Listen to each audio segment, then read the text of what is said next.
చేతిలో ఏ ఉండ్రాయో కుడుమో పట్టుకుని తింటూ వీధిలోకి వెళ్ళి స్వాగతం పలకడం, ఆ పళ్ళెం లోపల పెట్టి తాను పెడతాడు. విఘ్నేశ్వరుడు ఒక్కడు మాత్రం చేతిలో కుడుము పట్టుకుని తిరుగుతూ ఉంటాడు. అంటే పిల్లవాడి లక్షణం. పిల్లవాడు చూడండి, తాతగారు ఎవరో పెద్దవాళ్లతో మాట్లాడుతుంటే వచ్చి తాతగారు తాతగారు అని విసిగిస్తాడు. తాతగారు కాసేపు పక్కకి పో అని విసుక్కుంటే కోపం వచ్చి పక్కకి వెళ్ళిపోయి తాతగారు నన్ను దెబ్బలాడారని మనసులో పెట్టుకుని బాధపడతాడు, ఏడుస్తాడు.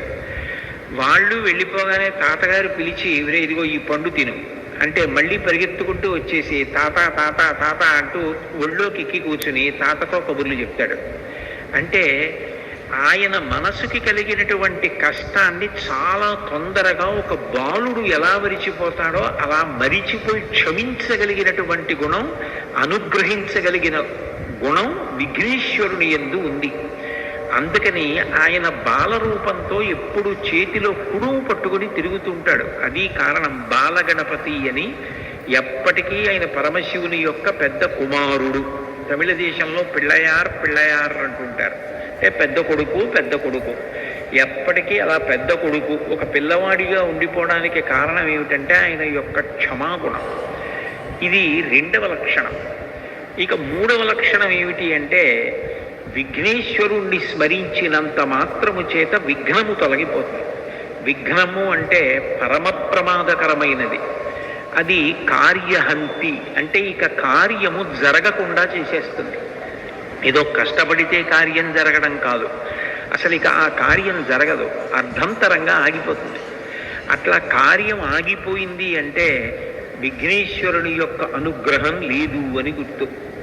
అందుచేత విఘ్నమును తొలగించి కార్యము జరిగేటట్లు చెయ్యగలిగిన వాడెవరు అంటే విఘ్నేశ్వరుడు. విచిత్రమైన విషయం ఏమిటంటే ఇంత గొప్ప అనుగ్రహం ఇవ్వగలిగినటువంటి విఘ్నేశ్వరుడు కేవలముగా తనకేదో పెద్ద ఉపకారం చేస్తే, చాలా గొప్ప పూజ చేస్తే అనుగ్రహించడం కాదు, పరమ తేలికగా అనుగ్రహిస్తాడు. ఎంత తేలికగా అనుగ్రహిస్తాడు అంటే 4 గరికపోచలు తీసుకొచ్చి ఆయన పాదముల మీద సమర్పించినంత మాత్రం చేత ఆయన ప్రసన్నుడైపోతాడు.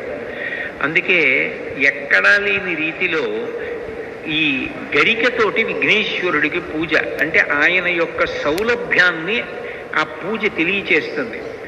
అటువంటి విఘ్నేశ్వరుడి పూజ మీరు గమనిస్తే మీకు ఒక విచిత్రం కనపడుతుంది. శ్రీరామ నవమి ఉందనుకోండి, చైత్రమాసంలో శుక్లపక్షంలో వచ్చే నవమి శ్రీరామ నవమి. కృష్ణాష్టమి ఉందనుకోండి, శ్రావణ మాసంలో కృష్ణపక్షంలో అష్టమి నాడు వచ్చేటటువంటిది కృష్ణాష్టమి. మాస శివరాత్రి ఉందనుకోండి, ప్రతి నెల కృష్ణపక్షంలో వచ్చే చతుర్దశి మాస శివరాత్రి. శుక్లపక్షంలోనైనా వస్తుంది, కృష్ణపక్షంలోనైనా వస్తుంది.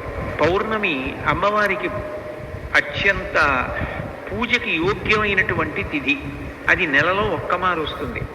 కానీ విఘ్నేశ్వరుడికి సంబంధించినటువంటి పూజ శుక్లపక్షంలోనూ కృష్ణపక్షంలోనూ 2 సార్లు వస్తుంది.